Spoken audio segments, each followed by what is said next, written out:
Miarabantsika tsirairay avy-indray tonga eto amin'ny famitianana ny lesona na ny anarana nandritra ny herinandro isika sotra an'Andriamanitra satria nomeny fahalalana vaovao indray isika mba ahafahantsika mifikitra sy mifototra ny indrindra ny amin'ny fahamarinana.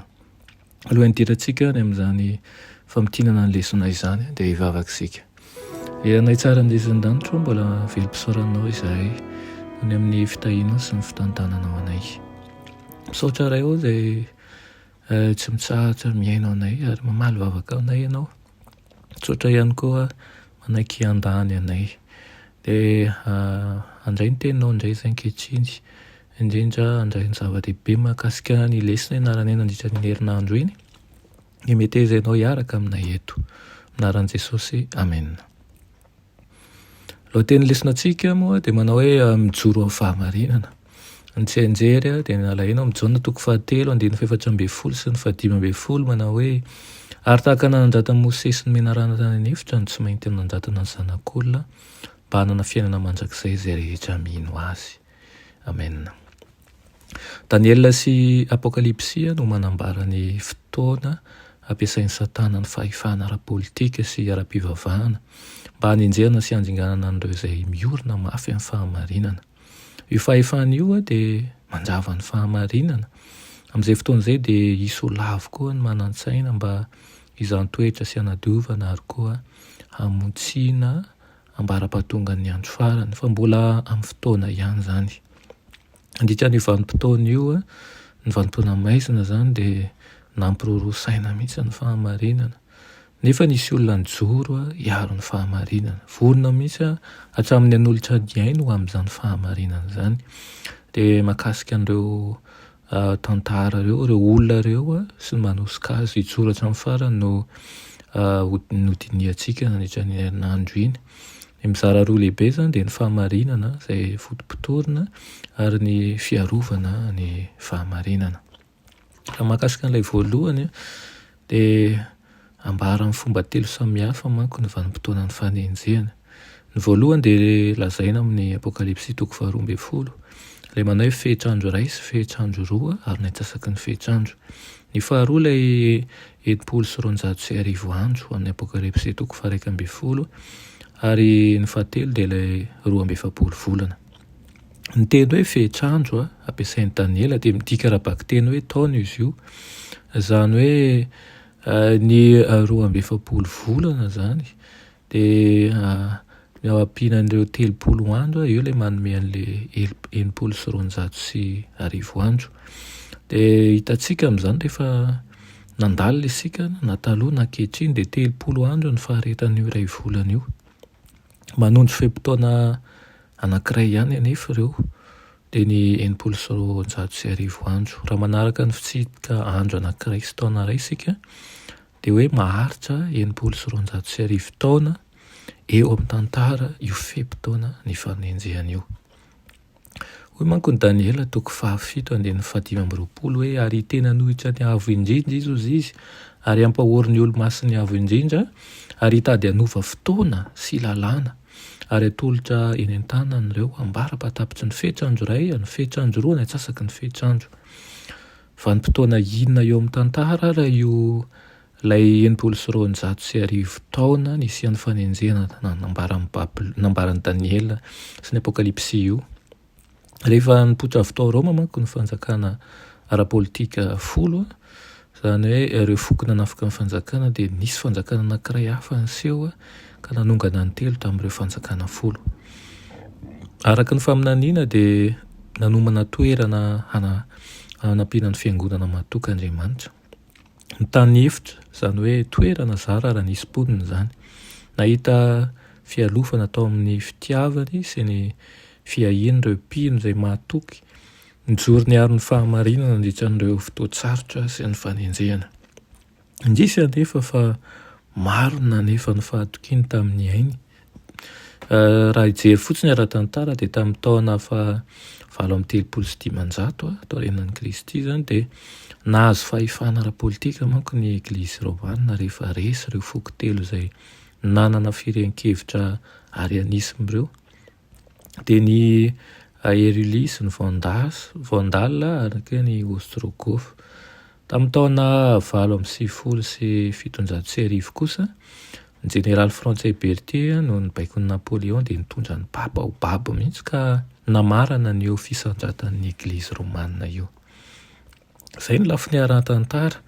Aok'izay tsy ho adinontsika manjakariva fa raha nanambara ny lesona mikasika ny fahatokinany ao anatin'ilay fanenjehana rehefa nahazo fahefana ara-politika manko ny Eglizy Romanina dia nanomboka nampiasa an'izany fahefana izany izy. Hitakiny ny fanarahan'ny olona rehetra n'ireo fitsipika ara-pivavahana izay novolavolainy, izay miaro amin'ireny izy ireny ihany koa no vahaolana.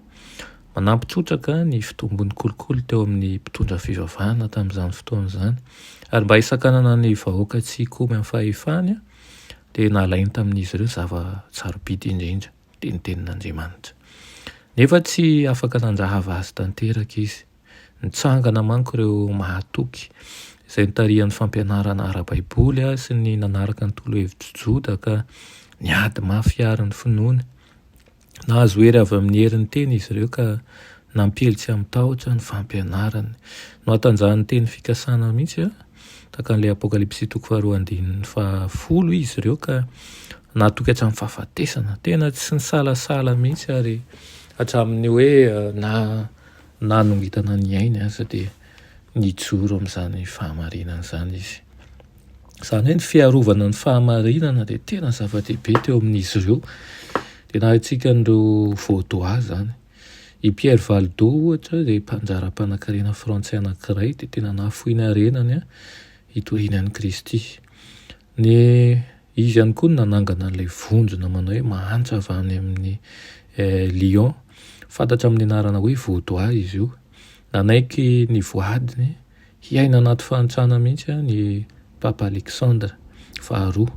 Fotoana fotorianan'izay i François d'Assise izany izay nanao voady hianina anatin'ny fahantrana ihany koa ary nankatoavin'ny Papa Innocent fahatelo izany dia nanangana ny vondrona franciscain izy ireo.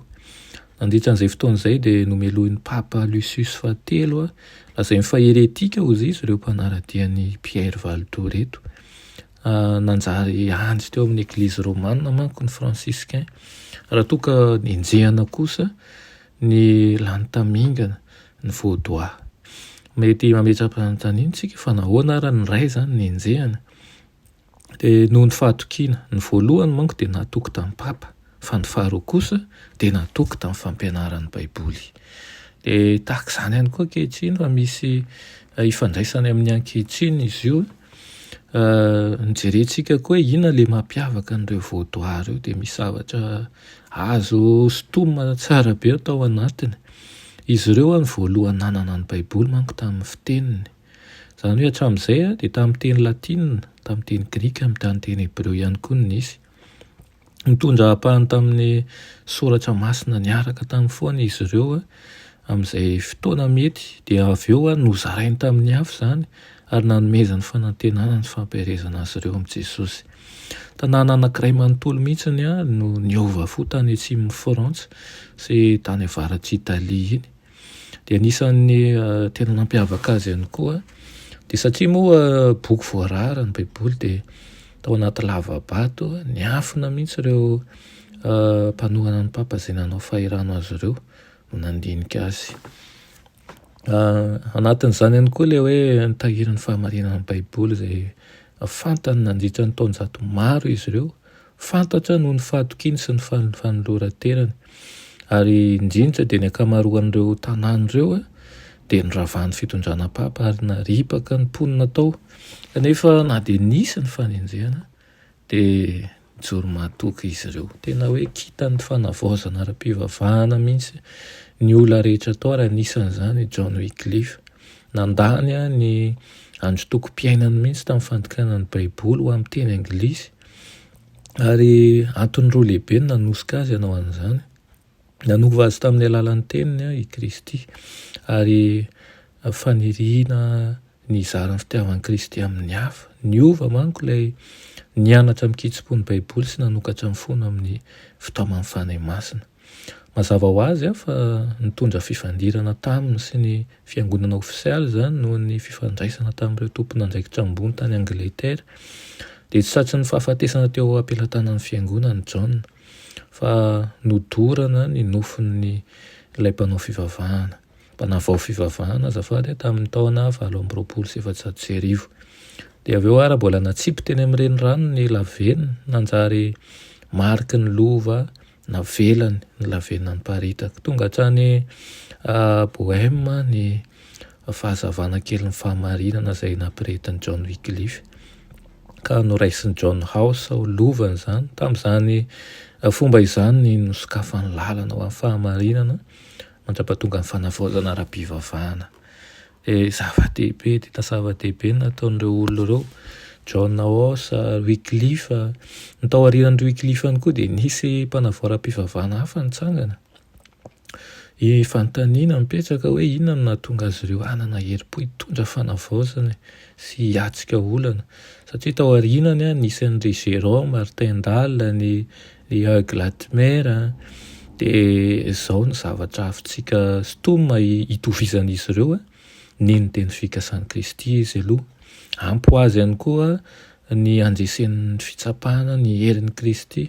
Nahita fifaliana tao anatin'ny fandraisana anjara tamin'ny fijalian'i Kristy izy ireo, ary fijona vavolombela mezinezina tamin'izao tontolo izao ny fatokian'izy ireo.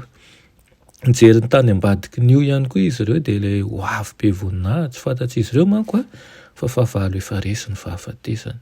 Nifikitra mafy tamin'ny teny fikasan'ny tenin'Andriamanitra izy ireo. Nampidirina tany am-ponja ny maro, nidorana, tena novonoana, ny hareny rehetra ihany koa dia efa nameny ao ampelantanan'ny fiangonana. Izany hoe tsy nisy zavatra nitokiny amin'izao fiainana izao fa dia efa nanana fanantenana feno ny amin'ny teny fikasan'i Jesosy izy. Fa tena nampetraka dia manahoana ny aminao? Moa ve efa manana fahatokiana sy tsy mifikitra amin'izao fiainana izao isika? Aty am-pamarana dia ity lahatsoratra Madame White ity ny amaranantsika azy, manao hoe izay rehetra te hanompan'Andriamanitra tsy amitahotra amin'izao andro ratsy izao araka ny fanapahan'ny fieritreretana dia mila herim-po sy fijoroana tsara ary fahalalan'Andriamanitra sy ny tenany, satria izay mahatoky an'Andriamanitra dia ho enjehana, ho fitorana ny antony manosika azy, hafa no andraisana an'ireo ezaka tsara indrindra ataony ary ho fongorana toy ny zava-dratsy ny anarany. Hiasa amin'ny fahefahany mamitaka rehetra Satana mba hitaomana ny fo sy hanaronana ny fahalalana. Arakaraka ny tanjaka sy ny fahadiovan'ny finoany vahoakan'Andriamanitra no ampiorina tsara ihany koa ny fahavononan'izy ireo hankatoa azy, ary ho mafy ihany koa ny fihezan'ny Satana nihetsika ny fahatezeran'ireo izay miambo marina, nitsaka ny lalàn'Andriamanitra, mitaky fahatokiana mafy orina, tanjona feno herim-po indrindra ary fihazonana mafy ny finoana izay efa natolotra ny olo-masina izany. Ireny izany mba ho aminao ihany koa ka anisan'ireo izay hijoro mahatoky amin'ny fanarahana ny tompony isika. Amen. Riranay tsara indrisan-danitra, mbola misaotra anao izahay noho ny amin'izany lesona nomenao anay nandritra ny herinandro iny. Dia mangataka aminao izay tompo mba hankahiraizinao mandrakariva ka hanana risim-po amin'ny famitana ny hafatrao, hanana finoana velona ihany koa iredareda ao am-ponay ao ka tsisy atahoranay na fiafinana fijaliana, fa fantatray fa mandalo izao fiainana izao ary ireo rehetra nomenao eo am-pelantananay dia ho afonay avokoa entina hampandrosoana ny asanao. Amin'ny anaran'i Jesosy, amen.